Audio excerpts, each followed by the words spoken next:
Proper వందనాలు తెలియజేసుకుంటున్నానండి. ఈ సమయం ఎంతవరకు కూడా మనందరినీ ఇంతవరకు ఆయన లెక్కల శాంత భద్రపరిచి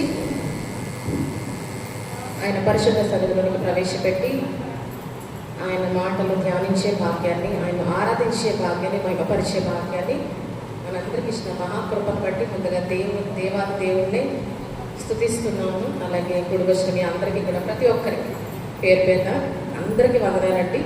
అసలు ఎంతమంది వస్తారని నేను అనుకోలేదు. అసలు మొదటి పాస్టర్ గారు అన్నారు ఈవేళ నువ్వు స్టార్ట్ చేసా అంటే మరి ఇక్కడి నుంచి పిల్లలు బాబులు కూడా వదిలేసి అక్కడికి రావాలంటే 4-5 వస్తారేమో, మీరు చెప్పేది లేకపోతే అన్నాను. చూద్దాం ఎంతమంది వస్తారో అన్నారు పాస్టర్ గారు. అయితే మధ్యాహ్నం మా ప్రార్థన చేశాను. మధ్యాహ్నం ప్రార్థనలో మాత్రము అవ్వా మరి ఈరోజు నేను ప్రారంభించిపోతాను కాబట్టి తిరిగి నేను డిసప్పాయింట్ అవ్వకుండా ఎక్కువ మంది రావాలి, ఎక్కువ మంది వచ్చినా చెయ్యి ప్రభు అని చెప్పి దీని గురించి ప్రత్యేకంగా ప్రార్థన చేశాను. మరి దేవాది దేవుడు నా ప్రార్థనకి ఇచ్చిన జవాబును బట్టి దేవుడిని స్తుతిస్తున్నాను. సంతోషంగా అందరూ హల్లెలూయా చెప్తామా? హల్లెలూయా.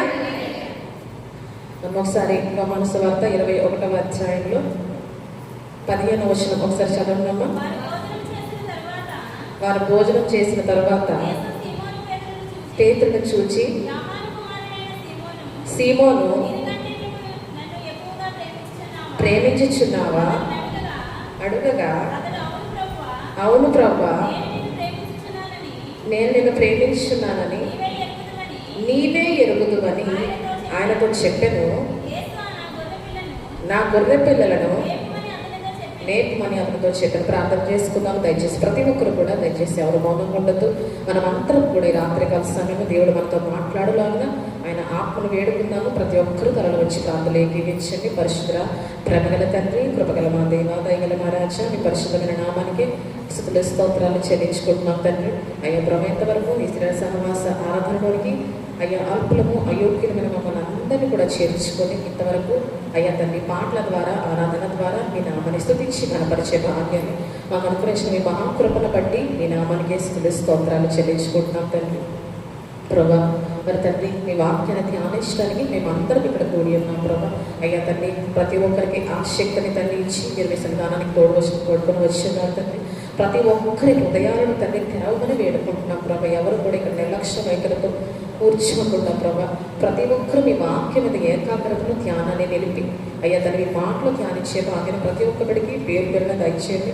అలాగే నన్ను కూడా సంపూర్ణంగా మీ ఆత్మతో అభిషేకించండి అయ్యా. నన్ను మీ ఆదరణ తీసుకోండి అయ్యా. మాట్లాడబోయేది నేను కాదు కానీ మీరే వీళ్ళందరూ నమ్మునట్లుగా తండ్రి నాలో మీరే ఉండి ప్రభా మీ యొక్క వాక్కులు వీళ్ళందరికీ దయచేయమని మీ నామానికి సమస్త ఘనత మహిమ ప్రభావం చెల్లించుకుంటూ ఏ సత్యపరిషత్ నామం ద్వారా ఈ ప్రార్థన అడిగి వేడుకొనిచ్చినాం తండ్రి. ఆమేన్. ఈ లేఖన భాగాన్ని మనం ఎన్నోసార్లు చదువుకున్నాం కదండి. ఎన్నోసార్లు ఈ లేఖన భాగాన్ని చదువుకున్నాం. పేతురుని యేసు ప్రభువారు అడిగిన లేఖన భాగం అందరికీ కూడా టక్కుమని యోహాను సువార్త 21వ అధ్యాయంలో ఏముంటుందంటే మొదట మనం చెప్పేస్తాం ఏంటంటే యేసు ప్రభువారు పేతురుని నీవు నన్ను ప్రేమిస్తున్నావా అని 3 సార్లు ప్రశ్నించటము. పేతురు మరలా నేను నన్ను ప్రేమిస్తున్నాను నీవు ఎరుగుదు ప్రభు అని చెప్పటం మనందరికీ కూడా ఖచ్చితంగా గుర్తుండే లేఖన భాగం ఇది. అయితే మనం ఆలోచన చేస్తే యేసు ప్రభువారు ఇక్కడ ఎవరిని అడుగుతున్నారంట? పేతురు అని చెప్పే ముందు గెత్సెమనే తోటలో ఎవరైతే నేను ఆయనని ఎన్నడూ కూడా ఎరుగను, నేను ఆయనని వెంబడించలేదు, ఆయన ఎవరో కూడా మాకు తెలియదని 3 సార్లు అబద్ధం చెప్పిన పేతురుతో యేసు ప్రభువారు అంటున్న మాట ఏంటంట, నీవు నన్ను ప్రేమించుచున్నావా? వాస్తవానికి ఇక్కడ పేతురు అప్పుడే లేడు కానీ ఎవరెవరు ఉన్నారంట 21వ అధ్యాయంలోనే ఒకసారి 2వ వచనం చదవడమ్మా. సీమోను పేతురును, దిదుమ అనబడిన తోమాయు, నతానీయేలును, జబదేయి కుమారులను, ఆయన శిష్యులలో మరి 2 కూడి ఉండరు. ఎంతమంది? దాదాపు 7 కదా. పేతులతో కలిపి 7 శిష్యులు ఇక్కడ కూడి ఉండడం మనం చూస్తున్నాం. వీరందరూ కూడా పేతురుని వినహాయిస్తే వీరెవరో కూడా యేసు ప్రభువారిని మేము ఎరుగము అని చెప్పలేదు. కానీ అందరిలో ఎవరు చెప్పారంటే ఈ మాట? ఈ 7లో సీమోను పేతురు ఒక్కడే చెప్పాడు. ఏంటంటే నేను ఆయనను ఎన్నడూ కూడా ఎరుగను, ఆయన ఎవరు కూడా నాకు తెలియదని అబద్ధం ఆడాడంట పేతురు. ఈ ఆరుగురిని విడిచిపెట్టి భోజనం చేసిన తర్వాత ప్రత్యేకంగా పేతురుని పక్కకు పిలిచి యేసుప్రభువారు అడుగుతున్నారంట. మిగతా ఆరుగురు కూడా అబద్ధం ఆడలేదు, కానీ ఒక్క పేతురు మాత్రమే అబద్ధం ఆడాడు. అయినప్పటికీ వారందరూ కలిసి భోజనం చేసిన తర్వాత పేతురును మాత్రమే ఆయన ప్రత్యేకపరిచి, పేతురు సీమోను కుమారుడైన పేతురు, యోహాను కుమారుడైన సీమోను, నీవు నన్ను ప్రేమించుచున్నావా అని అడిగితే పేతురు ఇచ్చిన జవాబు ఏంటంట, నేను నిన్ను ప్రేమిస్తున్నానని నీవే ఎరుగుదు కదా ప్రభువు అంటా ఉన్నాడు. ఇక్కడ మనం చూస్తే అబద్ధం చెప్పిన పేతురుతో యేసుప్రభువు ఎందుకు 3 సార్లు ప్రశ్నించి అతనికి ఎంత గొప్ప బాధ్యతను అప్పగించారు, ఎందుకు పేతురును ప్రత్యేకపరిచారంటే మొదటి కారణము పేతురులో కలిగే నిజమైన పశ్చాత్తాపమే కదండి. వాస్తవానికి పేతురు అబద్ధం ఆడాడు, కానీ పేతురులో ఏం కలిగింది అతని హృదయంలో? నిజమైన పశ్చాత్తాపము. నిజంగా ఈరోజు పశ్చాత్తాపము, మన పశ్చాత్తాపము దేవుని దృష్టిలో అది ఎంతో విలువగలది. మనం చాలాసార్లు దేన్ని చేయడంలో మనం విఫలమవుతామంటే, ఏదైనా చిన్న పాపం చేసినప్పుడు దానికి మనం ఏం చేయమంట, అసలు పశ్చాత్తాప పడము. కానీ నిజమైన పశ్చాత్తాపము అది దేవుని దృష్టికి ఎంతో ఎంతో విలువగలదంట. పేతురుని యేసుప్రభువారు ఎందుకు ప్రత్యేకపరిచారంటే, అతడు 3 సార్లు అబద్ధమాడి యేసుప్రభువారిని బాధించినప్పటికీ అతడు నిజమైన పశ్చాత్తాపని తన హృదయంలో పొందుకున్నాడంట. లూకాసు వార్తికుడు మనం చూస్తే ఒక మాట జ్ఞాపకం చేస్తాడు. 22వ అధ్యాయము, ఒకసారి లూకాసు వార్త 22వ అధ్యాయము 60వ వచనం నుంచి ఒకసారి చదవండమ్మా. అందుకు పేతురు, ఓయి నీవు చెప్పినది నాకు తెలియదని మాట్లాడుచుండగా వెంటనే కోడి కూసాను. ప్రభువు తిరిగి పేతురు వైపు చూచెను కనుక పేతురు, నేడు కోడి కూయక మునుపు నన్ను ఎరుగనందువని జ్ఞాపకం చేసుకొని వెలుపలేకపోయి సంతాపపడి ఏడ్చెను. నలుగురు సువార్తికులు కూడా పేతురు అబద్ధమాడిన సంగతి జ్ఞాపకం చేశారు. అయితే మత్తయి సువార్తికుడు, మార్కు సువార్తికుడు అయితే పేతురు జ్ఞాపకం తెచ్చుకున్నారని మాత్రం మత్తయి సువార్తికుడు, యోహాను సువార్తికుడు జ్ఞాపకం చేశారు. అయితే ఇక్కడ లూకా సువార్తికుడు మాత్రం ఒక మాట జ్ఞాపకం చేశారు. జ్ఞాపకము పేతురు చేసుకోవడం కంటే ముందు ఏం చేశారంట ప్రభువు అక్కడ? అప్పుడు ప్రభువు తిరిగి పేతురు వైపు చూశారంట. ఎప్పుడన్నా 3 సార్లు కరెక్ట్గా అబద్ధమాడిన తర్వాత ప్రభువు తిరిగి పేతురు వైపు చూశాను అన్న మాట ఒక్క లూకా సువార్తికుడు మాత్రమే జ్ఞాపకం చేశాడు ఈ మాట. అంటే ప్రభువు ఎప్పుడైతే పేతురు వైపు తిరిగి చూశాడో పేతురు హృదయంలో వెంటనే ఒక అలచడి ప్రారంభమైంది, ఒక నిజమైన పశ్చాత్తాపం. ప్రభువు ఎప్పుడైతే అతని వైపు తిరిగి చూశాడో పేతురు హృదయం కదిలింపబడి అతను ఏం చేశారంట, ఆయన చెప్పిన మాట జ్ఞాపకం చేసుకొని వెలుపలికి పోయి ఏం చేశారంట, సంతాపపడి ఏడుస్తూ ఉన్నాడంట. సాధారణంగా పురుషులు ఏడవడం మనం చాలా తక్కువగా చూస్తాం కదండి. ఏడవటము పురుషులు ఎక్కువ స్త్రీలు ఎక్కువ అంటే ఖచ్చితంగా స్త్రీలే ఎక్కువ. కొంతమంది పురుషులు అసలు ఏడవరు, కొంతమందికి అసలు కన్నీళ్ళు రావు పురుషులు. అటువంటిది సాధారణంగా పురుషులు స్వాభావిక లక్షణం అసలు ఏడవటం అనేది కాదు. కానీ ఇక్కడ అపోస్తుడైన పేతురు ఎవరి కొరకు కన్నీరు విడుస్తున్నాడంట? యేసుప్రభువారి కొరకు తన హృదయమంతటితో పశ్చాత్తాపాన్ని పొందుకొని కన్నీరు విడవడం మనం చూస్తున్నాం. అంటే ఎంత గొప్ప విషయము కదండి ఇది. సాధారణంగా ఏడవని పురుషుడైన పేతురు ఏం చేస్తున్నాడంట, యేసుప్రభువారి నిమిత్తం అబద్ధమాడని విషయం తెలుసుకొని పశ్చాత్తాపంతో బయటికి వెళ్ళి ఆ మాట జ్ఞాపకం చేసుకుంటూ తలపోస్తూ అతను ఏడ్చాడంట యేసుప్రభువారి కొరకు. అంటే మనం ఆలోచన చేస్తే ఒక నిజమైన పశ్చాత్తాపము పేతురు హృదయంలో కలిగిందని మనకి ఇక్కడ స్పష్టంగా కూడా అర్థమవుతుంది కదండి. అంటే ఈరోజు యేసుప్రభువారు ఎప్పుడు దేన్ని లక్ష్య పెడతారంటే, మనం ఈరోజు చదువుకున్న 51వ కీర్తనలో దేన్ని లక్ష్య పెడతారంటే 16వ వచనం. ఒకసారి 51వ కీర్తన 16వ వచనం. బలిని కోరువాడవు కాదు, కోరిన ఎడల నేను అర్పించుదును, నీకు ఇష్టమైనది కాదు, దేవునికి ఇష్టమైన బలులు నీవు అలక్ష్యము చేయవు. దేన్ని అలక్ష్యం చేయనంటండి? విరిగి నలిగిన హృదయమును నీవు అలక్ష్యము చేయవు.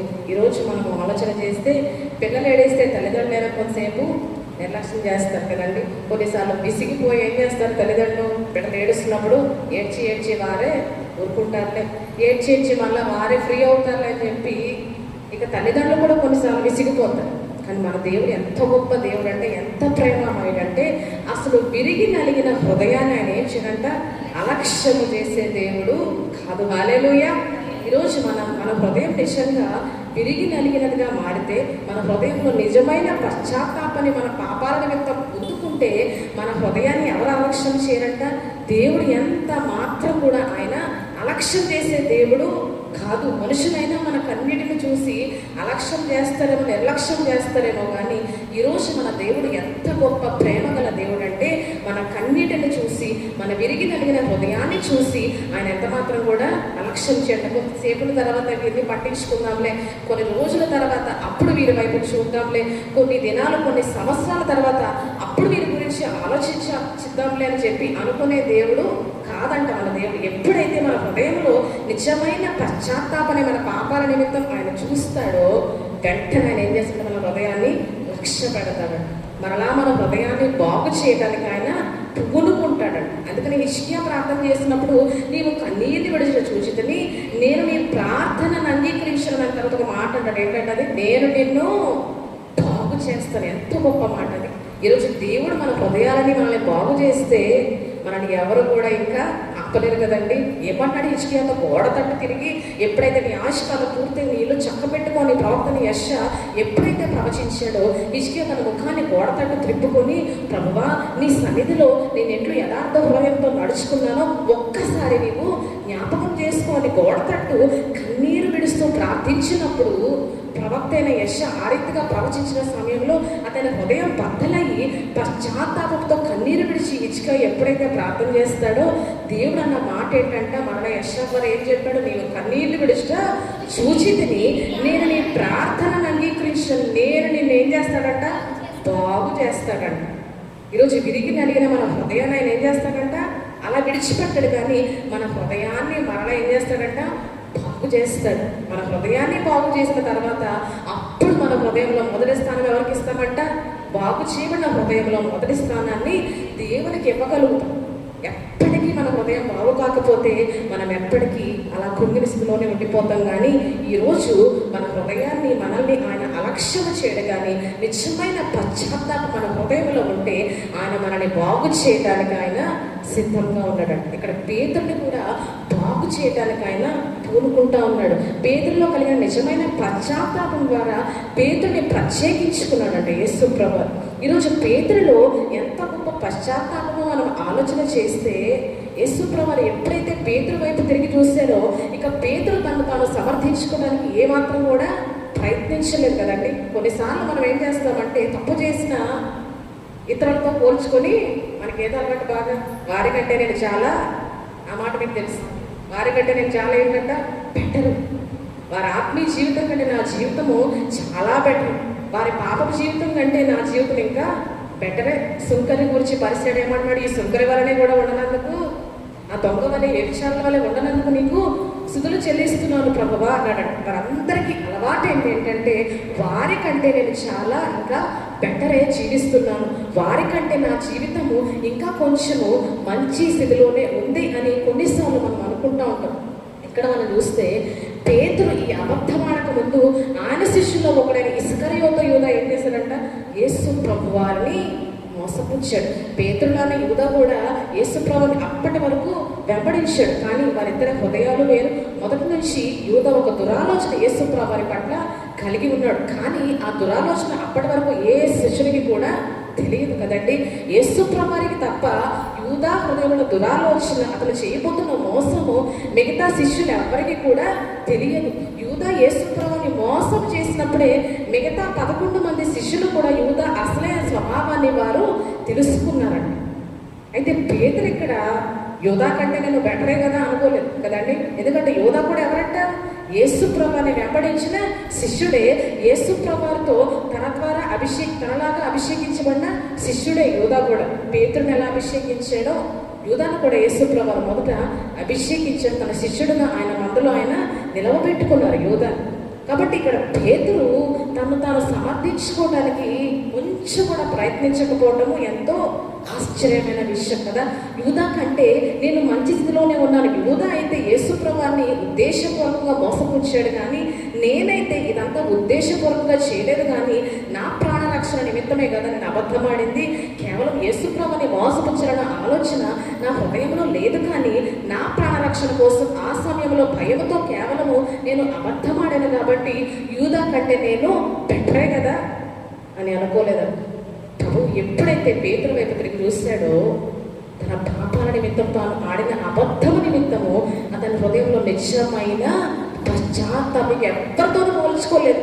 యూదాతో పోల్చుకోలేదు, ఎవరితోనూ పోల్చుకోలేదు, కానీ తన పాప జీవితాన్ని, తన అబద్ధాలని తలపోసుకొని అతను చేసిన పాపము నిమిత్తము బయటికి వెళ్ళి అదంతా కూడా జ్ఞాపకం చేసుకుంటూ హృదయపూర్వకమైన పశ్చాత్తాపంతో అతడు కన్నీరు విడిచాడంట. అంటే నిజమైన పశ్చాత్తాపం ఎప్పుడు కూడా వేరెవరితో కూడా మనల్ని పోల్చుకునేలా చేయదు. మనలో ఒకసారి నిజమైన పశ్చాత్తాపం ఎందుకు పుట్టదంటే, మనం ఇతరులతో ఏం చేస్తామంటే అన్నిసార్లు పోల్చుకుంటూ ఉంటాం. ఏదో ఒక సమయంలో మనం ఏదైనా తప్పు దేవుడి విషయంలో, మనుషుల విషయంలో చేసినప్పుడు వారికంటే నేను బాగానే జీవించాను కాబట్టి నేను పశ్చాత్తాపడాల్సిన అవసరము లేదు అనుకుంటాం.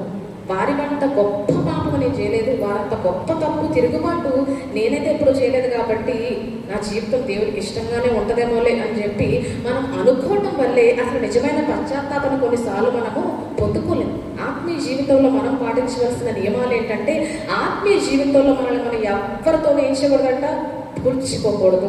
చిన్న పాపం చేసినా పెద్ద పాపం చేసినా మనము ఏం చేయాలంట, మన హృదయం అంతటితో దేవుని సన్నిధిలో పశ్చాత్తాపడి ఈ నా పాపము నిమిత్తము నన్ను క్షమించు ప్రభువా అని చెప్పి నిజమైన పశ్చాత్తాపన దేవుని సన్నిధిలో మనము పొందుకోవాలంట. ఎవరితోనూ పోల్చుకోకుండా మన పాపాలని మనమే బేరీ చేసుకుంటూ మన మనస్సాక్షి వేటి మీదైతే మన మీద నేరం మోపుతుందో వాటన్నిటినీ ప్రభువు సన్నిధిలో ఒప్పుకొని మనం పశ్చాత్తాపంతో దేవుణ్ణి వేడుకున్నప్పుడు ఆయన వాళ్ళు ఏం చేస్తాడంట, ప్రత్యేకించుకుంటాడు. ఎప్పుడైతే ఎవరితోనూ పోల్చుకోకుండా, ఎవరిని నిందించకుండా మనల్ని మనమే దోషులుగా, పాపులుగా ఆయన సన్నిధిలో నిలవబెట్టుకుంటామో అటువంటి వారిని రోజు ఏం చేస్తాడంట, దేవుడు తన సన్నిధిలోనికి ఆయన ప్రత్యేకపరుచుకున్నాడు. ఏ రీతిగా అయితే పేతురుని ప్రత్యేకించుకున్నాడో మనందరినీ కూడా ఆయన ప్రత్యేకించుకుంటాడు. ప్రత్యేకించుకొని తన పనిని మనకు అనుగ్రహిస్తాడు, అప్పగిస్తాడంట. ఈరోజు అటువంటి నిజమైన పశ్చాత్తాపము మన హృదయాల్లోనికి రావాలని దేవుడు కోరుకుంటా ఉన్నాడు. పేతురు వంటి నిజమైన పశ్చాత్తాపం ఈరోజు ఒకవేళ ఎవరితో పోల్చుకునే స్థితిలోనే మనం ఇంకా ఉండిపోతున్నామేమో, మన పాపాలు వెనక్కి తిరిగి చూసుకున్నప్పుడు వారికంటే నేను ఇంకా మంచి జీవితమే జీవించాను కనుక దేవుడు నన్ను అంగీకరిస్తాడులే అని పశ్చాత్తాపం నొందని స్థితిలో ఇంకా మనం ఉండిపోయామేమో మనం ఒకసారి జ్ఞాపకం చేసుకోవాలి. ఈరోజు మన పాప జీవితం, పాత జీవితం ఏ రీతిగా ఉందో మనమే బేరీ చేసుకొని దేవుని సన్నిధిలో మనము నిజమైన పశ్చాత్తాపంతో కన్నీరు విడిచినప్పుడు ఆయన మన హృదయాన్ని ఏం చేస్తాడంట, బాగు చేస్తాడు. విరిగి నలిగిన హృదయాన్ని ఆయన అలక్ష్యము చేయడం కనుక మన హృదయాన్ని బాగు చేసి మన హృదయంలో మొదటి స్థానము ఆయనకి ఇచ్చే విధంగా మనల్ని ఆయన మార్చుకుంటాడంట. నేను ప్రేమిస్తున్నానని నీవే ఎరుగుదు కదా ప్రభువా అంటా ఉన్నాడు. ఆ మాట అనాలంటే చాలా గట్స్ కావాలి. ఎందుకంటే యేసు ప్రభువారికి సమస్తము కూడా తెలుసు. ఆయన హృదయాలను పరిశోధించే దేవుడు, ఆయన మనుషుని ఆంతర్యమును ఎరిగినవాడు. నేను ప్రేమిస్తున్నానని నీవే ఎరుగుదు అంటే ఆ మాట అంటానికి చాలా ధైర్యం కావాలి. ఎందుకంటే పేతురు పై కానేస్తే యేసు ప్రభువును నమ్మటానికి ఆయన మానవుడు కాదు. ఆయన హృదయాలను పరిశోధించే దేవుడు, హృదయ రహస్యాలను ఎరిగిన దేవుడు ఆయన. అయితే పేతురు నిజంగానే మనసారా యేసు ప్రభువుని ప్రేమించాడు కాబట్టి నీకే తెలుసు కదా ప్రభా నేను ప్రేమించానని చెప్పి ధైర్యంతో చెప్పాడంట ఆ మాట. నిజమైన పశ్చాత్తాపాన్ని చూసిన యేసు ప్రభు వారు పేతురుని ప్రత్యేకించుకొని ఆయన మందను మేపే గొప్ప బాధ్యతను తన అపోస్తుడైన పేతురు మీద ఆయన మోపాడంట. అంటే నిజమైన పశ్చాత్తాపము అతన్ని ప్రత్యేకించింది.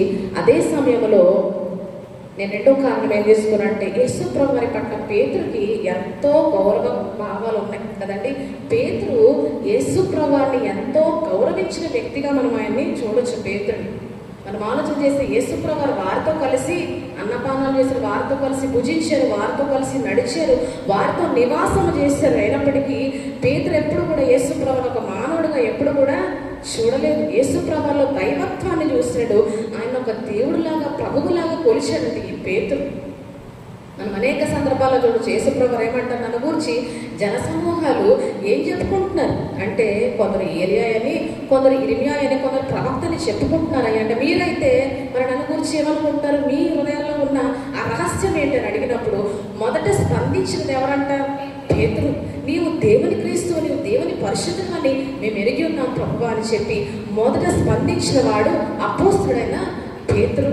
అదే రీతిగా నా శరీరం తిన్న రక్తము త్రాగువాడే నిత్య జీవం గలవాడు అని యేసు ప్రభువు తను తాను బయలుపరుచుకున్నప్పుడు, లోకానికి బాహాటంగా చెప్పినప్పుడు ఎంతో మంది శిష్యులు ఆయనను వెంబడించకుండా వెనుక తీసిన సమయంలో ఆయన 12 మంది శిష్యులు యేసు ప్రభువుని అడిగిన మాట ఏంటంటే, మీరు కూడా వెళ్ళిపోవాలని ఉన్నారంటే, ప్రభువా ఎక్కడికి వెళ్ళమంటావయ్యా? నీవే నిత్య జీవము మాటలు గలవాడవు కదా ప్రభా, ఎక్కడికి వెళ్ళటానికి మాకు దారి లేదని స్పందించిన వాడు అపోస్తుడైన పేతురు. యేసు ప్రభువు తన శిలువ మరణాన్ని గురించి బయలుపరిచినప్పుడు మనుష్య కుమారుడు పాపల చేతికి అప్పగింపబడబోచున్నాడు, ఆయన శ్రమ పడటం అవశ్యము, ఆయన అవమానపడటం అవశ్యము, ఆయన నిందించబడటం అవశ్యమని వారికి రహస్యాన్ని తెలియజేసినప్పుడు పేతురు ఆయన చేయబట్టుకొని, ప్రభువా అది ఎన్నటికీ నీకు కలగకూడదయ్యా, అది నీకు ఎన్నటికీ జరగకూడదని పేతురు యేసు ప్రభువుతో అంటం చూస్తాం. అదే సమయంలో శిష్యుల పాదాన్ని ఆయన కడగటానికి తన నడుము కట్టుకొని ఆయన కూర్చున్నప్పుడు అందరూ పాదాలు కడిగించుకున్న సమయంలో అపోస్తుడైన పేతురు మాత్రము తన పాదాలను ఏం చేశాడంట?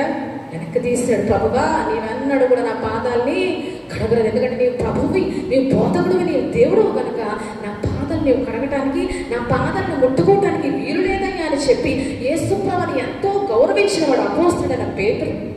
యేసు ప్రభువుని ఒక మానవులాగా ఎప్పుడు ఎన్నడూ కూడా అతడు చూడలేదు. వారితో కలిసి భుజించిన, వారితో కలిసి నివాసం చేసిన, వారితో కలిసి ప్రాంతాలు కాలినడకన నడిచిన ఈయన మనతో నడుస్తున్నాడు, మనతో భుజిస్తున్నాడు, మనతో నివాసం అంటున్నాడు కదా అని ఆయన ఒక మానవులాగా ఎప్పుడు కూడా ఎన్నడూ కూడా పేతురు చూడలేదు.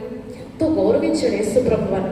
తన గౌరవ భావాన్ని యేసు ప్రభువు ఎంత అతను ఎప్పుడు కూడా వ్యక్తపరుస్తూనే ఉన్నాడంట. యేసు ప్రభువు పట్ల అతను చూపిన అపారమైన గౌరవము అతన్ని ప్రత్యేకపరిచిందంట. ఈరోజు మనకు దేవుని పట్ల ఎంత గౌరవం ఉందండి?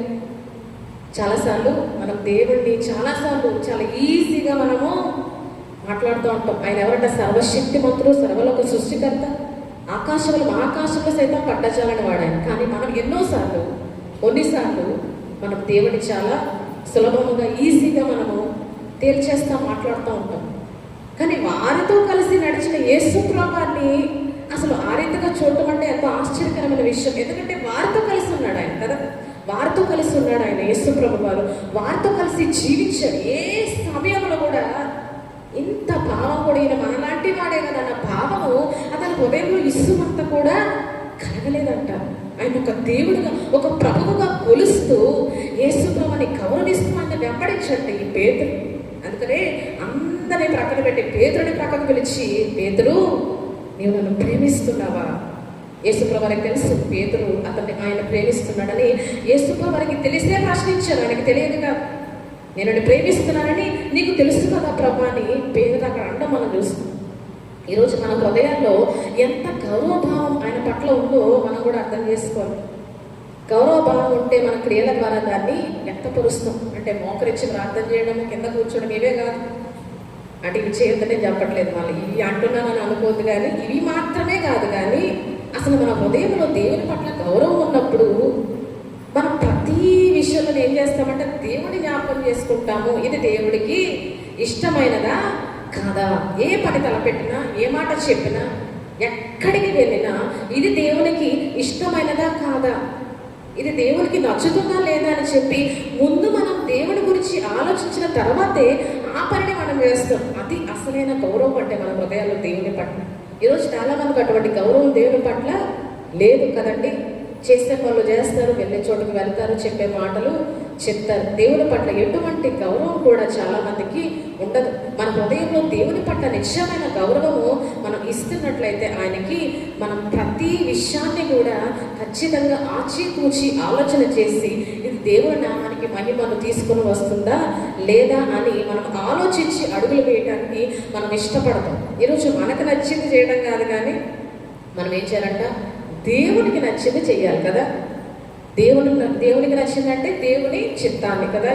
ఎవడైతే నా తండ్రి చిత్తం చేస్తారో వారే నా తల్లి నా సహోదరుడు, నా సహోదరి అన్నారంట. ఎంత గొప్ప మాట. ఇక్కడ మనము మినహాయిస్తాం ఏంటంటే నా తండ్రి చిత్తం అన్నది మనము కేవలం మనం నొక్కి నొక్కి చదువుతాం.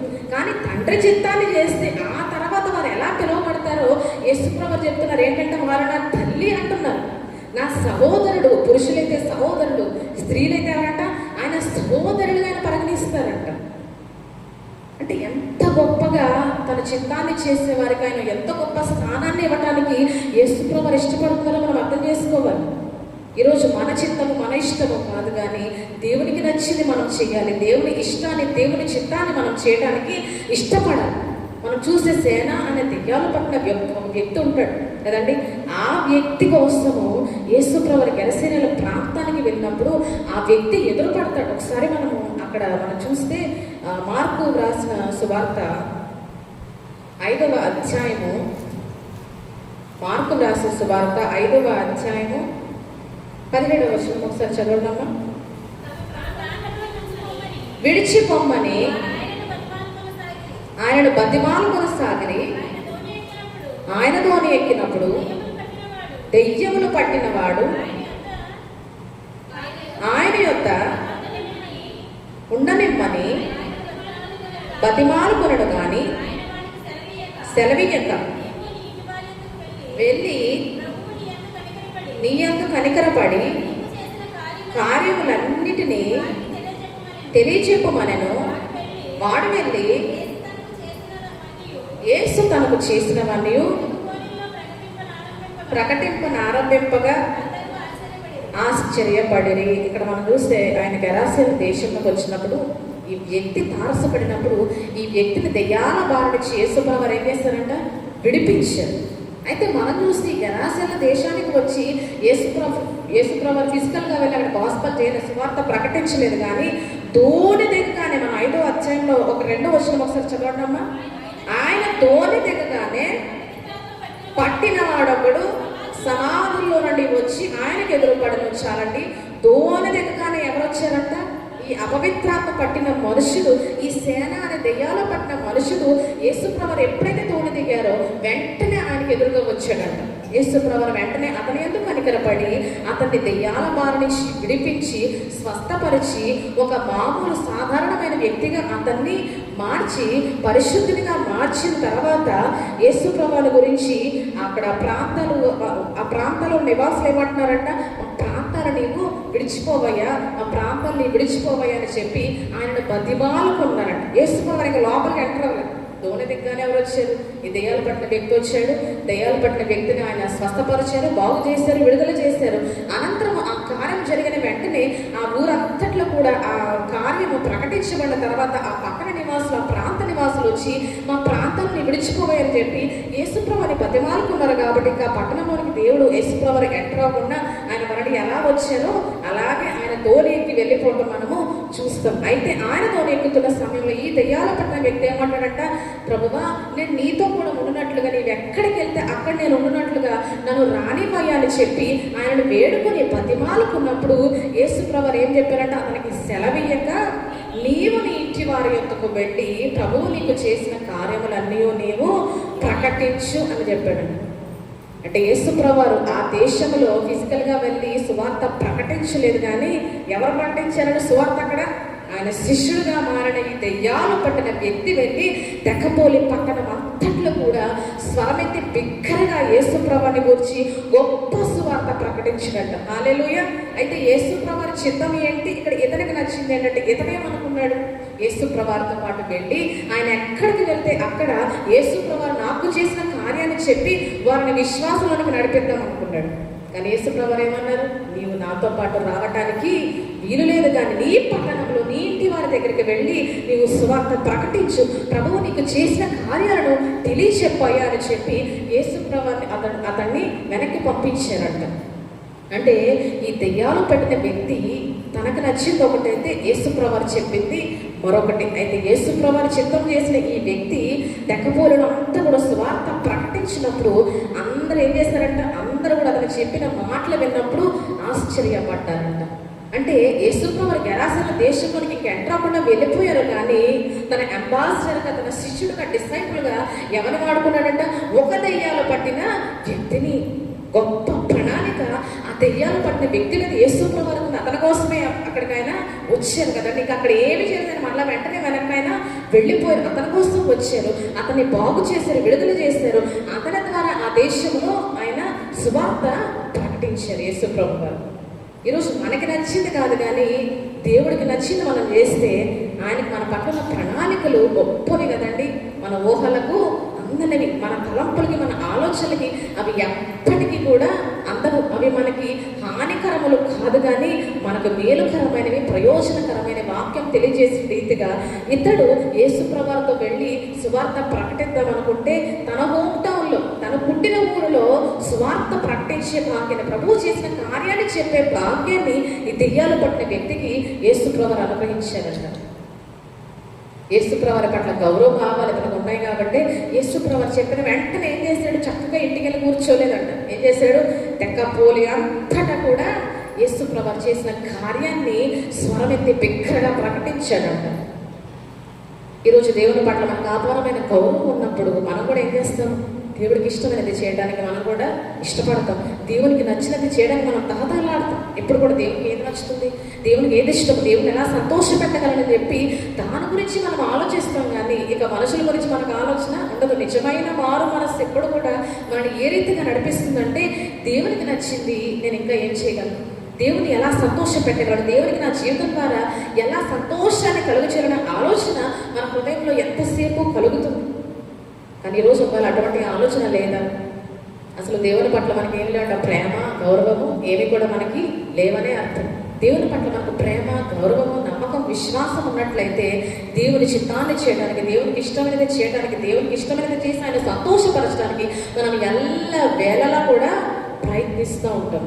కానీ ఈరోజు భార్యల భర్తలు సంతోషపెట్టడానికి, పిల్లల్ని సంతోషపెట్టడానికి వీటికి తమ టైం అంతా కూడా వేస్ట్ అంటే ఖచ్చితంగా దేవుడు ప్రేమించమన్నాడు. కానీ నాకంటే ఎవరిని ఎక్కువగా ప్రేమించినా వాడు నా రాజ్యానికి ఎంత మాత్రం కూడా పాత్రుడు కాడు ఆయన తెలియజేసిన రీతిగా మొదట మనం ఎవరిని సంతోషపెట్టడానికి ప్రయత్నించాలంటే మొదట దేవుడిని సంతోషపెట్టాలి. ఆ తర్వాత భర్తని, బిడ్డలని, మన బంధువులని, మన స్నేహితులని మన పరిధిలో సంతోషపెట్టడానికి మనము ప్రయత్నం చేయవచ్చు. కానీ మొదట ఎవరిని సంతోషపెట్టాలంట, దేవుడిని సంతోషపెట్టాలి. ఆయన ఆత్మని సంతోషపరచడానికి మనం ఎల్లవేళ కూడా ప్రయత్నించాలి. ఆయన ఎప్పుడు సంతోషిస్తాడంటే ఆయన చిత్తాన్ని మనము చేసినప్పుడు, ఆయనకి నచ్చిన పని మనము చేసినప్పుడు. ఏ రీతికైతే మరీ ఉత్తమమైన దాన్ని ఏర్పరచుకుని యేసు ప్రభువు హృదయాన్ని సంతోషపరిచిందో మనం కూడా ఈరోజు ఉత్తమమైన వాటిని వెతకటం ద్వారా, ఉత్తమమైన వాటిని చేయటం ద్వారా దేవుని ఆత్మని, దేవుణ్ణి మనం ఏం చేయగలుగుతామంట, సంతోషపరచగలుగుతాం. ఈరోజు దేవుని పట్ల ఆ ప్రేమ, ఆ గౌరవము మనకున్నట్లయితే ఇవన్నీ కూడా మనము చేయగలుగుతాం. పేతురు యేసు ప్రభువుని అనేక సార్లు సంతోషపరిచాడు.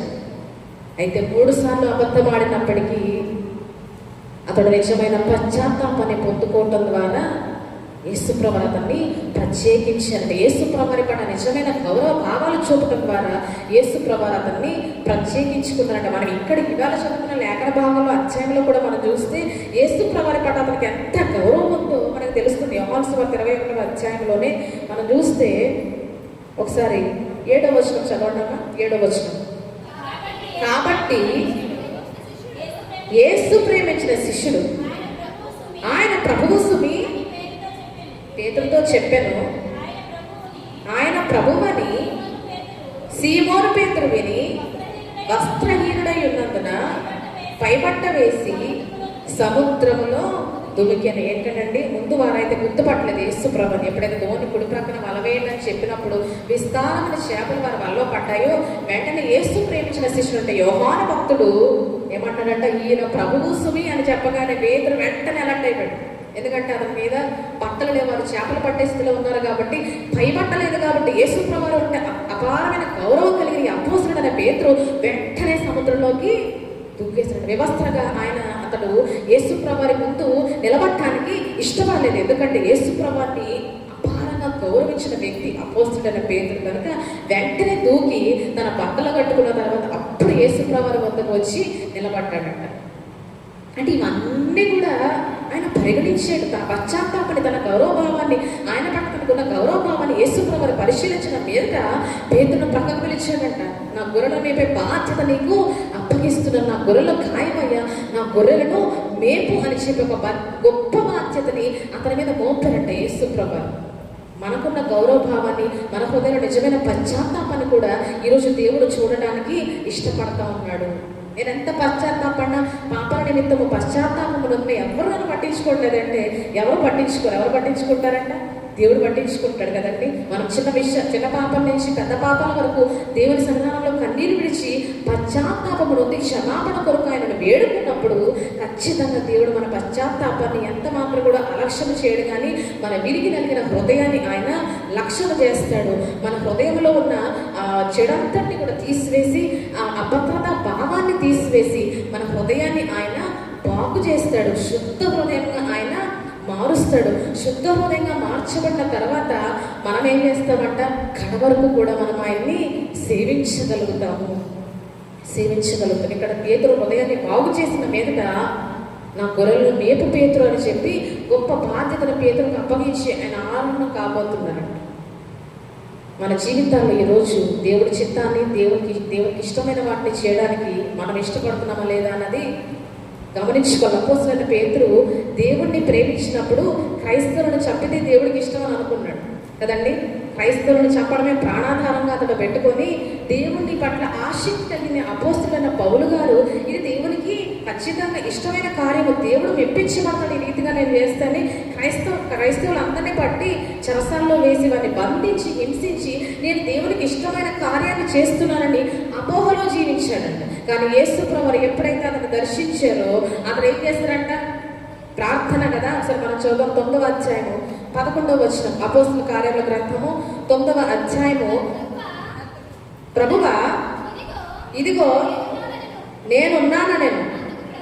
అందుకు ప్రభువు నీవు లేచి తిన్నని కనబడిన వీధికి వెళ్ళి యూదా అనువాని ఇంట పౌలు అనువాని కొరకు విచారించుము, ఇదిగో అతడు ప్రార్థన చేయించున్నాడు. ఎప్పుడైతే దేవునికి ఇది నచ్చలేదు అని తెలుసుకున్నాడో, ప్రభువా నేను ఎవడమని అడిగినప్పుడు యేసుప్రభువు ఏం చెప్పారు? నీవు నన్ను ఎందుకు హింసిస్తున్నావు అని చెప్పినప్పుడు, ప్రభువా నీవు ఎవరమంటే నేను హింసించిన యేసును అని చెప్పినప్పుడు అప్పటి వరకు తను చేసిన కార్యాలు ఏమి కూడా దేవునికి ఇష్టమైనవి కావని గ్రహించిన అపోస్తలుడైన పౌలు ప్రార్థన చేయడం ప్రారంభించాడు. ఏమని ప్రార్థన చేస్తుంటాడు? ఖచ్చితంగా తన పాత జీవితం కొరకు దేవుని సన్నిధిలో పశ్చాత్తాపంతో ఆయన క్షమాపణ కొరకు వేడుకుని ఉంటాడు. అనంతరము ఇప్పుడు నన్ను ఏం చేయమంటావు ప్రభా? ఇప్పుడు నీకు నచ్చాలంటే, ఇప్పుడు నిన్ను మెప్పించాలంటే నేను చేయాలని బహుశా దేవుడిని ఖచ్చితంగా ఆయన అడిగే ఉంటాడు. నిజంగా అడిగిన అపోస్తలుడైన పౌలుకి యేసుప్రభువు తన చిత్తాన్ని బయలుపరిచి గొప్పగా ఆయన పరిచయంలో అపోస్తలుడైన పౌలు గారిని వాడుకున్నారు కదండి. ఈరోజు మనం కూడా ఏం చేయాలంట? ప్రభువా నాకు నచ్చింది కాదు కానీ నీకు ఇష్టమైనది అండి. కొన్నిసార్లు ఇది కూడా దేవుని పని అనుకుంటాం, కానీ మనకు అప్పగించబడినది మరి అది కాకపోవచ్చు కదా. ఎందుకంటే నాకు తెగపూలలో ఉన్న ఆ దెయ్యాలు పట్టిన వ్యక్తిని గురించి మనం చూసిన యేసుప్రభువుతో వెళ్ళి అక్కడ సువార్త ప్రకటించిన అది కూడా దేవుని పనే. కానీ యేసుప్రభువు ఏం చేశారు? వారికి సెలవీయగా నీ పట్టణంలోనే నీవు వెళ్ళి సువార్త ప్రకటించని చెప్పారంట. ఎందుకంటే దేవుని చిత్తము కాదు. ఈరోజు ఏదైనా దేవుని పనే అనుకుంటాం, కొన్నిసార్లు భ్రమపడుతూ ఉంటాం, కానీ అది మనకు అప్పగించబడిన పని కాకపోవచ్చు. మనకు అప్పగించబడిన పనిని మాత్రమే మనం ఏం చేయాలంట? చెయ్యాలి. అది దేవుని పని అయినా సరే మనకు అప్పగించబడని దానిని మనం ఏ మాత్రం కూడా చేయడానికి మనము ఏ మాత్రం ధైర్యం చేయకూడదు. ఉద్యోగులు దూపం వేస్తాడు, ఏమైపోయాడంట? మొత్తపడ్డాడు. కుష్ఠరోగిగా జీవితకాలం అంతా కూడా అతడు ఒక రాజుగా వైభవవంతమైన జీవితాన్ని జీవించిన రాజున ఉజ్జియా తనది కాని పనిని, అది దేవుని పనే కానీ తనది కాదు కదండి, అది దేవుని పనే కానీ దేవుడు అతనికి అప్పగించిన పని కాదు కనుక ఎప్పుడైతే ధైర్యంతో ముందడుగేసాడో వెంటనే దేవుడు అతన్ని మొత్తాడంట. ఈరోజు ఇది కూడా దేవుని పని, నేను చేయొచ్చు కదా, నేను చేసిన దేవుడు మెప్పించబడతాడేమో అనుకుంటే ఖచ్చితంగా అది మన అవివేకమే.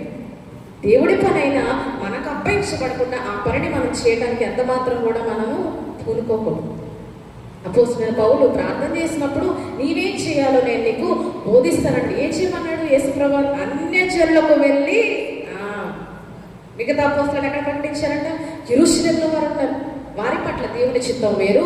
అపోస్తలుడైన పౌలు పట్ల దేవుని చిత్తము పూర్తిగా వేరు. యెరూషలేముకి వెళ్ళి సువార్త ప్రకటిస్తానయ్యా, అన్యజనుల వద్దకు నన్ను పంపొద్దయ్యా అనేది పౌలు ప్రార్థన చేసిన పౌలు, దేవుని చిత్తాన్ని గ్రహించిన పౌలు యెరూషలేములో కూడా దేవుని సువార్త ప్రకటించడం దేవుని పనే కదా అనుకోలేదు. కానీ అన్యజనుల మధ్యకు వెళ్ళి సువార్త ప్రకటించి అతడు గొప్పగా ఎంతో మందిని ఆయన రాజ్యంలోకి నడిపించిన ఒక అన్యజనుల్ని. దేవుని పనే కదా అని ఈరోజు మనం అనుకోవటానికి వీలు లేదు. మనకు అప్పగించిన పనిని మనం ఏ మాత్రం కూడా మనము చేయడానికి వీలు లేదు. అది ఎంత మాత్రం కూడా దేవుణ్ణి సంతోషపరచదు. దేవుణ్ణి సంతోషపరచాలంటే, దేవుని మెప్పించాలంటే ఆయన మనకు అప్పగించిన పనిని మాత్రం మనము చేయాలి. దేవుని చిత్తం ఏదైతే మనం దాన్ని చేయడానికి ముందడుగు వేయాలి తప్ప మనకు అప్పగించబడిన పరిధి దాటి ఒక్క అడుగు కూడా మనము ముందుకు వేయకూడదు. ఒక పరిధి అనేది ప్రతి క్రైస్తవుడికి, క్రైస్తవురాలకి చాలా చాలా ఆవశ్యకం. మనం పరిధి దాటి ఒక్క అడుగు ముందుకు వేసిన అది దేవునికి ఎంత మాత్రం కూడా నచ్చదు. అన్నాళ్ళు ధూపం వేయలేదు, వచ్చి ఆ రోజు మాకు నేను ధూపం వేస్తానన్నాడు. ఒక్కరోజు, ఒక్క క్షణంలో అతని పరిస్థితి మారిపోయింది. మన పరిధి దాటి మనం ఏం చేయకూడదంట, ఒక్క అడుగు కూడా వేయటానికి మనము ఇష్టపడదు. ఇది నాకు అప్పగించబడే పని కాదు కాబట్టి నేను చేయకపోవడం ఎవరిని సంతోషపరుస్తుందంట, అది దేవుడిని సంతోషపరుస్తుంది. చేయకపోవడం కూడా దేవుడు మనకు అప్పగించబడిన పని చేస్తే ఎలాగైతే దేవుడు సంతోషపడతాడో, దేవుడు మనకు అప్పగించబడని దానిని చేసి మనం చేయకపోతే అది కూడా మనము దేవుడిని సంతోషపరచడానికి కారణమవుతుంది. కాబట్టి ఈరోజు దేవుని చిత్తాన్ని మాత్రమే మనము చేయాలి అని మనం ఈరోజు తెలుసుకోవాలి. దేవునికి నచ్చింది దేవుని చిత్తాన్ని చేయటం ద్వారా మన ఆత్మను సంతోషపరచగలుగుతాం. ఇవన్నీ ఎప్పుడు జరుగుతాయంట, నిజమైన పశ్చాత్తాపము, నిజమైన గౌరవభావాలు మనకు దేవుని పట్ల ఉన్నప్పుడు ఖచ్చితంగా ఇవన్నీ కూడా చేసి మనము దేవుని సంతోషపరచగలుగుతాం. కాబట్టి ఆ రీతిగా మనం అందరూ కూడా పేతురు వలె, అపోస్తలుడైన పౌలు వలె, సేన అనే దెయ్యాల పట్ల ఈ వ్యక్తి వలె మన అందరం నిజమైన పశ్చాత్తాపాన్ని, నిజమైన గౌరవాన్ని దేవుని పట్ల చూపించడం ద్వారా మనందరం కూడా దేవునికి నచ్చిన పనిని చేస్తూ దేవుని చిత్తంలో స్థిరంగా ముందుకు మనము నడవగలగాలి. ఆ రీతిగా మనం అందరం కూడా జీవించి దేవుని సంతోషపరచులాగున దేవుడు తన పరిశుద్ధాత్మ ద్వారా మనందరికి తన మహాకృప అనుగ్రహించునుగాక. ఆమేన్. ఈ సమయంలో కానుకలు సేకరణ చేస్తుండగా ప్రత్యేకంగా పాట పాడదలిచిన వారు ముందుకు వచ్చి పాడవలసిందిగా మనం